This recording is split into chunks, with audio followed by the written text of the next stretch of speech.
Buenas noches, bienvenidos a Signo Pesos, la economía al alcance de su pantalla. Estos son los temas claves de hoy.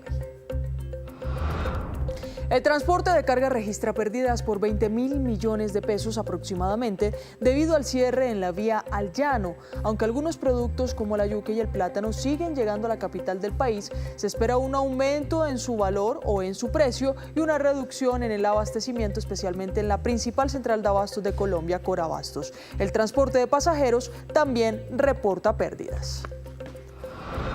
Buen momento para invertir en dólares. El precio del dólar en Colombia se ubica en los 3.920 pesos, lo que significa una oportunidad para comprar o ahorrar en dólares. En minutos les tenemos las recomendaciones que nos dio David Cubides, economista jefe del Banco de Occidente.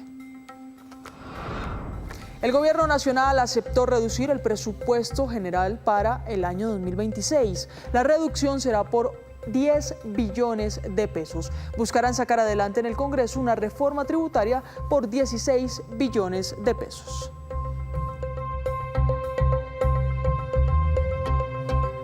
Muy bien, comencemos esta emisión de Signo Pesos hablando específicamente del cierre en la vía al llano que ya cumple 5 días y que deja a miles de personas afectadas, pero especialmente a la conexión entre el interior del país, que es la capital, Bogotá, y los llanos orientales. Por eso me acompaña a esta hora el presidente de Fede Transcarga, Arnulfo Cuervo. Presidente, muy buenas noches y bienvenido. Buenas noches, Luisa, ¿cómo se encuentra? Mire, presidente, hablábamos al inicio de esta emisión de cerca de 20.000 millones de pesos en pérdidas en estos 5 días. Específicamente, ese transporte de carga, ¿cómo se ve afectado con los constantes cierres que se dan en esta vía al llano? Realmente tenemos una serie de problemas enormes, porque a pesar, digamos, de la situación que el INVIA ha propuesto, en el sentido de indicar que lo más pronto posible se va a abrir nuevamente, va a haber apertura de la vía, pues esto no se ha dado. Recordemos que el pasado lunes, de 100.000 metros cúbicos que se habían, digamos, cernido sobre la vía por parte de la montaña, se había retirado apenas un 3.5% de los mismos. Hoy, el día de ayer, el INVIA determinó, a petición obviamente de Fede Transcarga y de todos los actores viales, abrir la posibilidad, supuestamente, de la solicitud que habíamos hecho nosotros, de que se diera tránsito por la vía que va de Sogamoso a Villavicencio, Vallopal, y sacó una resolución, y esa resolución el día de ayer lo que hace es restringir el tránsito de vehículos de carga pesada sobre esa vía, por supuesto con fundamento en el mal mantenimiento que tiene la misma. De hecho, hoy en el municipio de Sogamoso, en la ciudad de Sogamoso, los transportadores, en vista de que no les permiten el tránsito por esta vía, han determinado bloquear no solamente la entrada y la salida de Sogamoso, sino pedirle al gobierno nacional que a través del bloqueo se les permita ejercer su derecho al trabajo. Nosotros consideramos que este bloqueo de la vía Villavicencio, que nos ocasiona pérdidas diarias de 5.000 millones de pesos, que no permite el tránsito de 3.100 vehículos, que son los que transitan a diario por esta carretera, y que ha determinado una disminución en el transporte de mercancías casi de un 85%, debe darse una solución. Si la solución viene es que hoy se está levantando el bloqueo en el kilómetro 18 y obviamente se puede llegar a demorar no una semana, sino eventualmente mucho más, se debe permitir el tráfico de vehículos pesados por la transversal Percusiana, que es la única ruta que podría unir el interior del país con los llanos orientales, obviamente bajo las previsiones pertinentes que considere determinar la DITRA y el mismo INVIAS. Pero no podemos aislarnos del resto del país por esta situación que consideramos, por supuesto, es un caso fortuito, pero que se deben de tomar las medidas necesarias para que el abastecimiento y el valor de los productos que son traídos de los llanos orientales no determine una causal de inflación, no solamente para el interior del país, sino puntualmente para la ciudad de Bogotá. Cuando hablamos de alimentos. Mire, presidente, precisamente ya hoy se habla de una reducción en estos últimos 3 días de la llegada de productos a la central de abasto. Le voy a poner un ejemplo. La yuca, una reducción de ingreso a abastos del 47.1%. Y el plátano también, que viene desde los llanos orientales, específicamente desde el Meta, pues ya registró una reducción del 15.3%. ¿Qué otros productos se verían afectados con el cierre que hasta el momento es indefinido en esa vía? Recordemos que la industria avícola, la industria de carne, la industria porcina, el mismo petróleo, que son los productos de exportación, todo viene de los llanos orientales. No por poco se conocen los llanos orientales como la Reserva Agrícola y Despensa Agrícola de Colombia. Entonces, en la medida que estos productos no lleguen, no solamente se van a hacer más caros, sino que estos productos tienen un tema que es puntual y es que son perecederos. Entonces, incluso su llegada tardía también va a permitir que no puedan ser consumidos. Esta emergencia que estamos hoy sufriendo es un tema que debe tomar desde el punto de vista del Ministerio de Infraestructura, del Viceministerio, del INVIAS, de la ANI, del Ministerio de Transporte y de hecho el gobierno general, el gobierno central, el gobierno departamental del Metro, marca las medidas pertinentes necesarias en Boyacá igualmente y Casanare para que la situación que puede alargarse en el tiempo y ocasionar mayores pérdidas sea conjurada de la mejor manera posible. Y la única posibilidad que hoy consideramos nosotros que es conjurarla es habilitar con las restricciones que sean pertinentes, sin impedir la movilización de la transversal Cusiana, que es la vía que va de Sogamoso a Villanueva y de Villanueva a Yopal o a Villavicencio. Decíamos que por estas vías alternas también se restringe el paso de vehículos pesados como las tractomulas. ¿Cómo están haciendo? Pues en este momento las tractomulas que están cruzando por la transversal Cusiana están siendo multadas por, digamos, la DITRA, en el sentido de determinar, no que no se puede transitar, porque si no fuera transitable, pues las tractomulas no pasarían. Obviamente la vía está en muy mal estado, pero esa es la vía alterna que se utiliza cuando tenemos problemas con la vía principal, que es la que va de Bogotá a Villavicencio.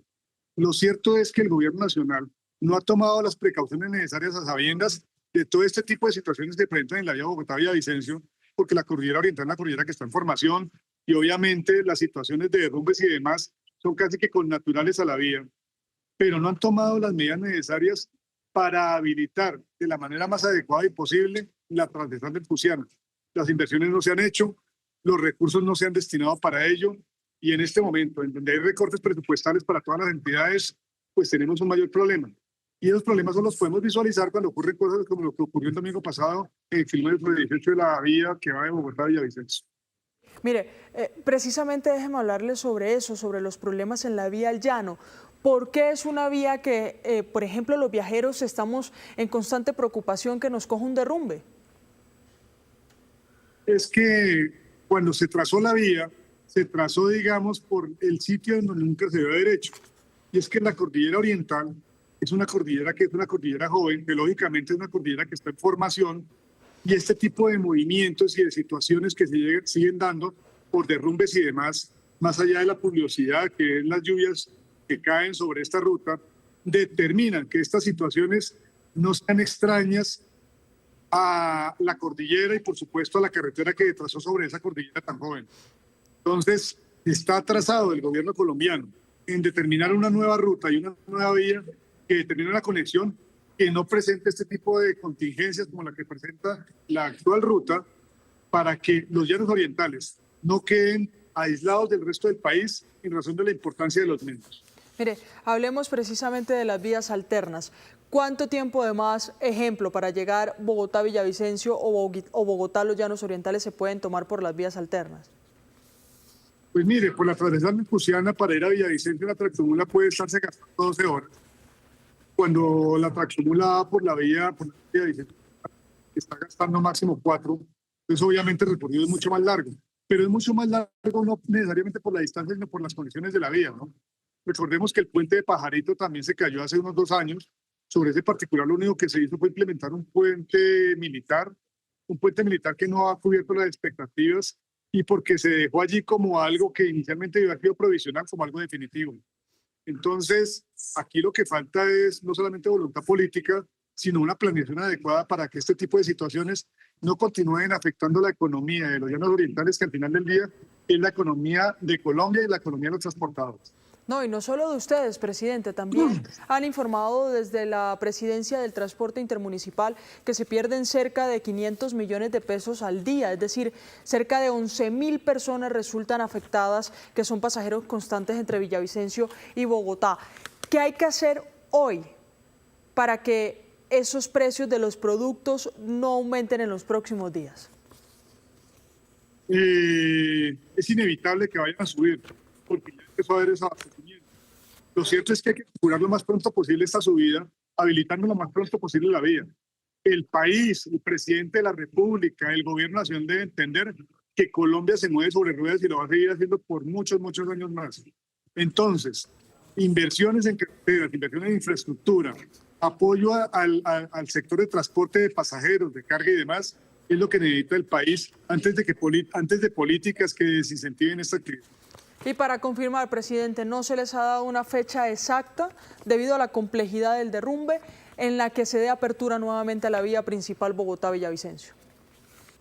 Sí, efectivamente no tenemos fecha porque en la medida que se retira material, la montaña se sigue derrumbando. Entonces, muy seguramente, y eso sí es un cálculo muy personal, si se retiran 100 metros cúbicos, eventualmente vuelven a caer sobre la vía otros 10 o otros 20. Entonces, este tema es largo. Ya se hicieron estudios sobre la montaña tiene bastante agua, el agua pues obviamente determina la estabilidad del terreno y se va a seguir presentando la situación. ¿Cuándo se va a hacer? Más pronto posible, lo más importante para nosotros y para el país en general. Pues esperemos que sea así antes de que se registren. Por ahora solo va el 5% en aumento de su valor, de su precio, en productos como el plátano y como la yuca, pero si esta afectación pues continúa en una de las vías principales del país, seguramente será un daño mucho mayor para el consumidor especialmente y para los transportadores de carga que hoy están o atrapados o tienen que hacer recorridos extras por las vías alternas. Gracias, presidente, por su tiempo aquí en Signo Pesos. Luisa, muchas gracias. Feliz noche. Feliz noche, y así hacemos una breve pausa, pero cuando regresemos espere, hay nuevas propuestas para llegar a acuerdos sobre el presupuesto general de la Nación del año 2026. Ya volvemos.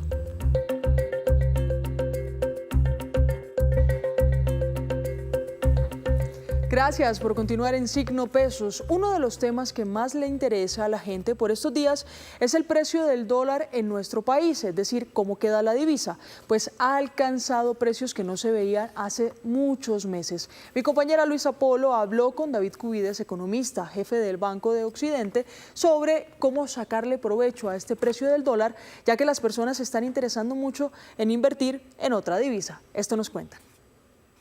Buenas noches. Sí, el dólar ha tenido un comportamiento bastante interesante en los últimos meses y justamente para saber cómo se puede aprovechar, a quienes les conviene, a quienes no les conviene tanto este precio del dólar, estoy con David Cubides, economista jefe del Banco de Occidente. Buenas noches y bienvenido a Signo Pesos, David.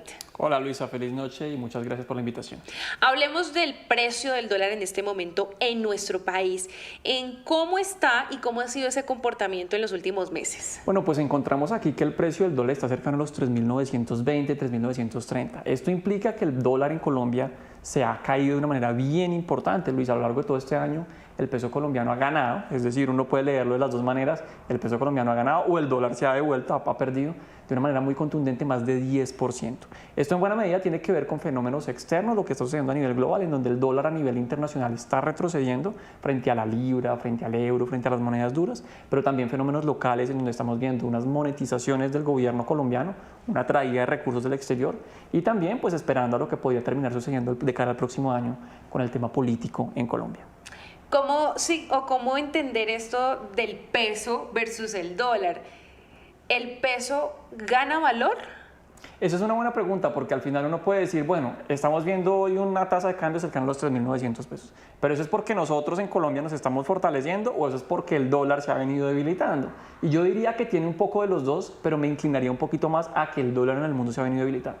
Recordemos que a principios de este año el dólar americano está en un nivel bastante fuerte en la medida que los inversionistas dijeron, llegó el presidente Trump asumió en la Casa Blanca a principios de este año, llegó el presidente Trump con muchos anuncios, muchos temas, que la guerra comercial, que los aranceles, etcétera, y los inversionistas se refugiaron en dólares americanos. ¿Eso qué implicó? Más interés por dólares americanos, implicó que el dólar se fortaleciera frente al euro, frente a la libra, frente al yen, frente a las monedas duras.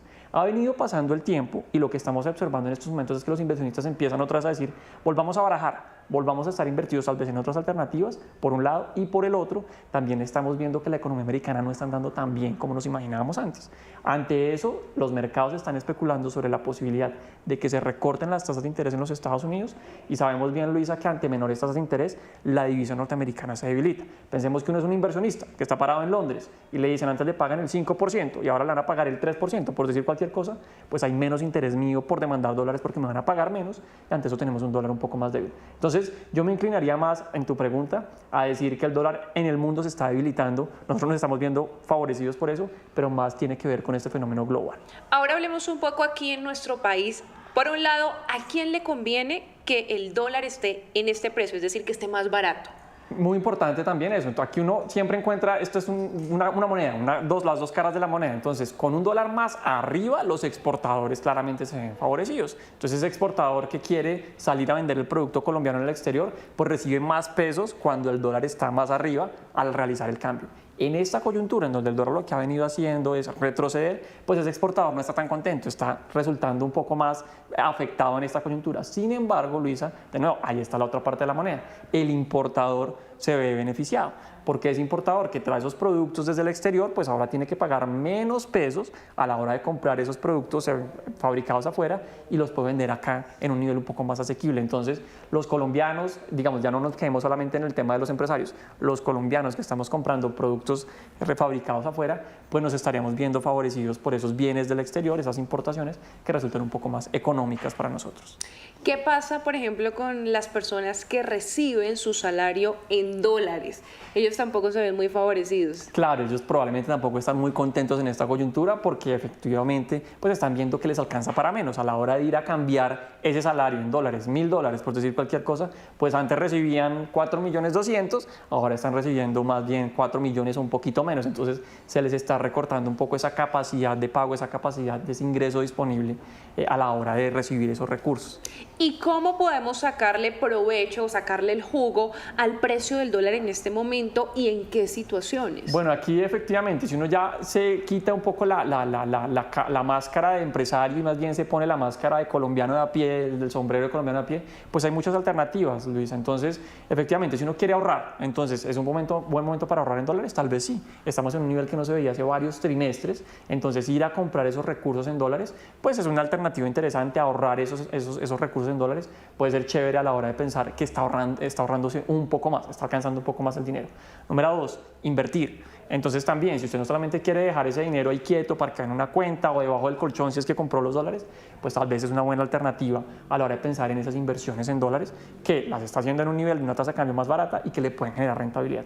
Y número 3, si uno está pensando tal vez en planes de ocio, consumo en el exterior, bueno, si usted está pensando en irse de vacaciones en el exterior, bueno, ahora tal vez un buen nivel de entrada porque esos dólares que está consiguiendo están más baratos y le van a permitir pues tal vez tener unos gastos un poco más elevados en el exterior comprando unos dólares mucho más baratos. Por ejemplo, usted me hizo acordar ahora que habla del tema de los viajes, si se va a viajar a algún lugar donde pues la moneda que reciben en casi muchos de los destinos es en dólares, entonces yo puedo empezar en este momento a hacer reservas, comprar tiquetes. Sí, claro, es una buena idea. Obviamente, Luisa, pensemos en que si hace las reservas del tiquete, pues páguelo ya, ¿sí? Pues porque efectivamente va a coger la tasa de cambio de hoy. Si usted hace la reserva y le dicen, no, tiene que pagar en 5 o 6 meses o en 2 meses, pues allí volvemos a quedar con la incertidumbre, no sabemos si la tasa de cambio se puede subir o de repente se puede bajar un poco más. Lo importante tal vez aquí es mencionar, no importa que se suba o se baje, la recomendación siempre es vaya haciéndole a poquitos. Entonces, tal vez promedie que si hoy está en 3.900 y se sube a 4.100, bueno, usted alcanzó a comprar un pedazo a 3.900. Ah, no, pero que si no se sube a 4.100, sino si se baja a 3.700, 3.800, por decir cualquier cosa, bueno, usted va promediando y va comprando hacia abajo también.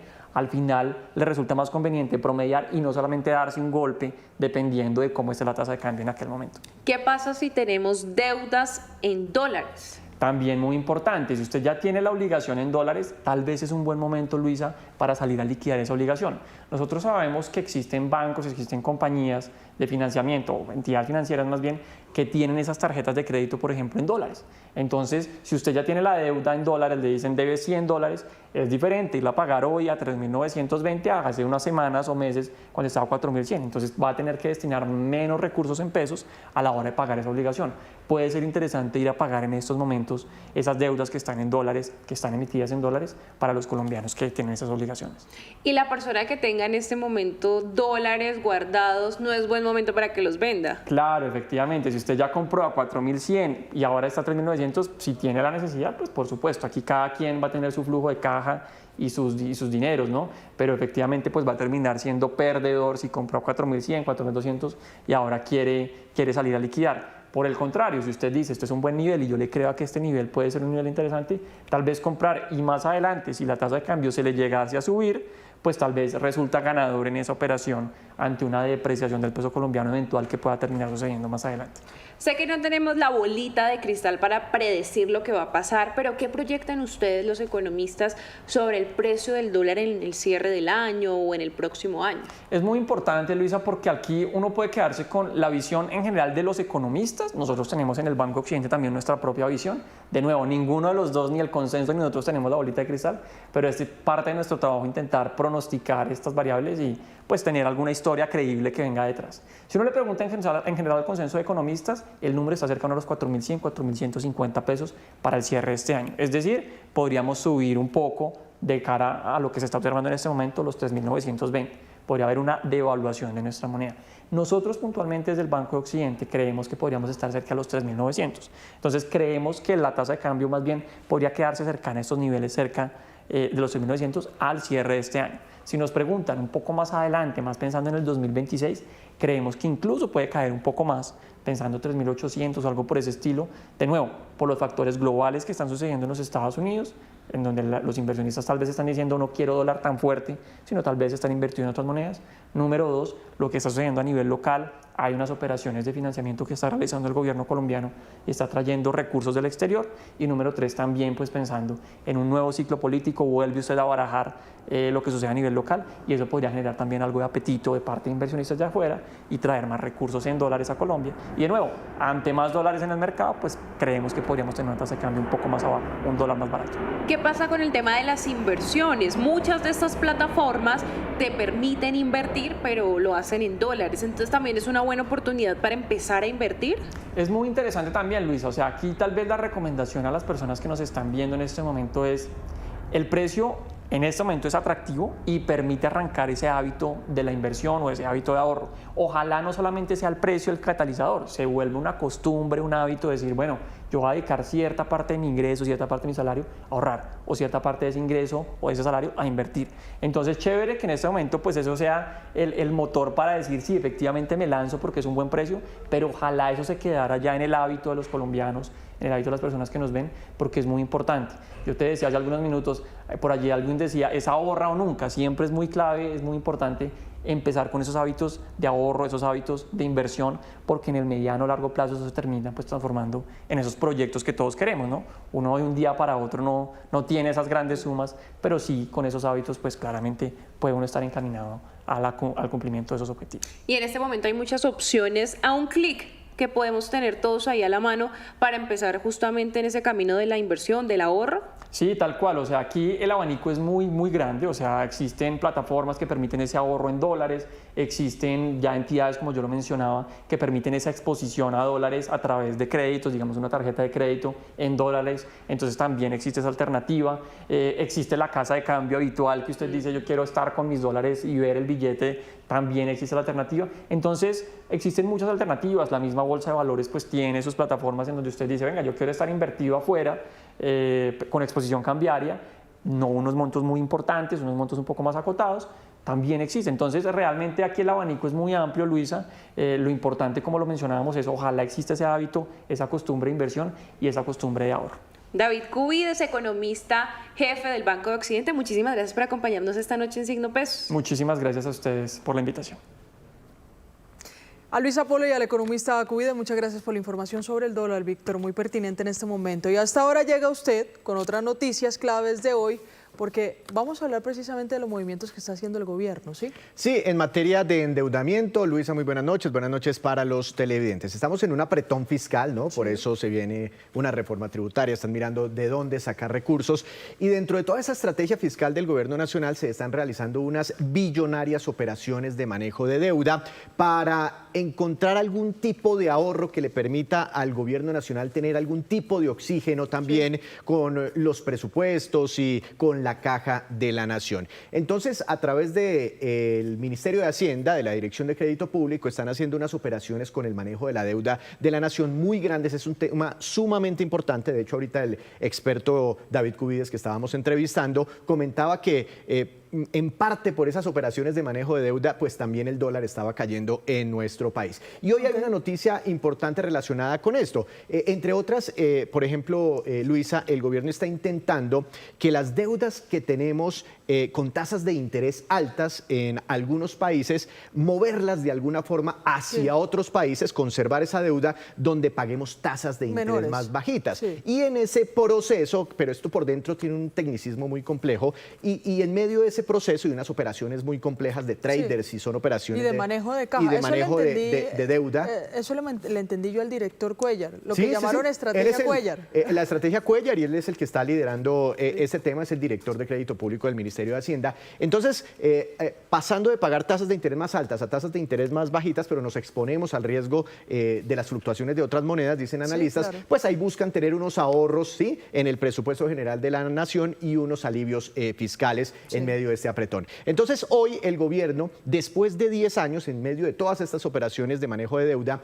vuelve al mercado de los bonos europeos y hace una histórica emisión, un histórico endeudamiento, pero en euros. Esto no ocurría hace 10 años y es histórica por el tamaño de los recursos conseguidos. La noticia es esta: se realiza a través del Ministerio de Hacienda. La República de Colombia realiza una emisión de bonos por 4.100 millones de euros. Estamos hablando, mal contados, de unos 19 billones de pesos. Hoy salió al mercado europeo y consiguió esa plata en una sola jornada. Claro que esto lo han venido trabajando desde hace algunos días, pero es una cifra casi equivalente a una reforma tributaria, es de unas dimensiones impresionantes. Esto puede financiar, digamos, para que la gente entienda las dimensiones de la cifra, una línea del metro de Bogotá. No, puede financiar 7 veces, 8 veces el Ministerio de Ambiente.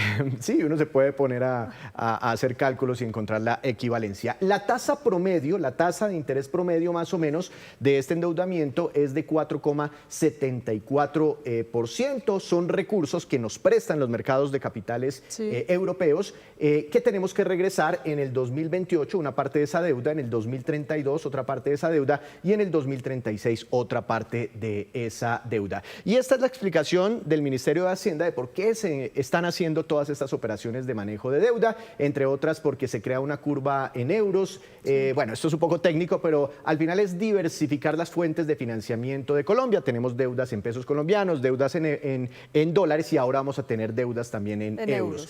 Reduce los costos de financiación, lo que le explicaba arrancando esta sección. Mejora el perfil de la deuda externa de Colombia, dice el Ministerio de Hacienda. Amplía la base de inversionistas, porque esta plata es prestada por inversionistas europeos, no inversionistas de Wall Street o de Estados Unidos principalmente. Y bueno, se mitigan unos riesgos de refinanciamiento porque hay unas deudas que están próximas a cumplirse y con estos recursos se pagan unas deudas de corto plazo y lo que hacemos es mandar ese endeudamiento de más largo plazo, y ahí se eliminan unos riesgos de refinanciamiento. En fin, es una emisión histórica y Colombia entonces regresa al mercado de los bonos europeos. Pero Víctor, precisamente usted ha tocado el tema del apretón que tiene el país, y yo le cuento que el gobierno nacional y algunos ponentes del presupuesto general de la nación ya están llegando a algunos acuerdos, y el gobierno pues ha concertado junto a los ponentes bajarse de esa cifra de presupuesto general de la nación, cerca de 10 billones de pesos. Sin embargo,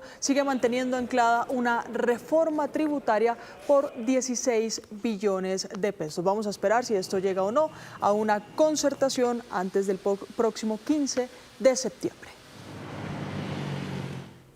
Y antes de despedirnos, los dejo con este dato de cierre. Según los gremios de servicios públicos, la deuda al sector energético volvió a superar los 6.1 billones de pesos. El gobierno en mayo realizó el pago de solo 2,5 billones de lo adeudado con corte del 31 de diciembre del año 2024. Y así terminamos por hoy. Los esperamos mañana con una nueva emisión y toda la información económica que usted necesita saber. Esto es Signo Pesos, la economía al alcance de su pantalla. Feliz noche para todos.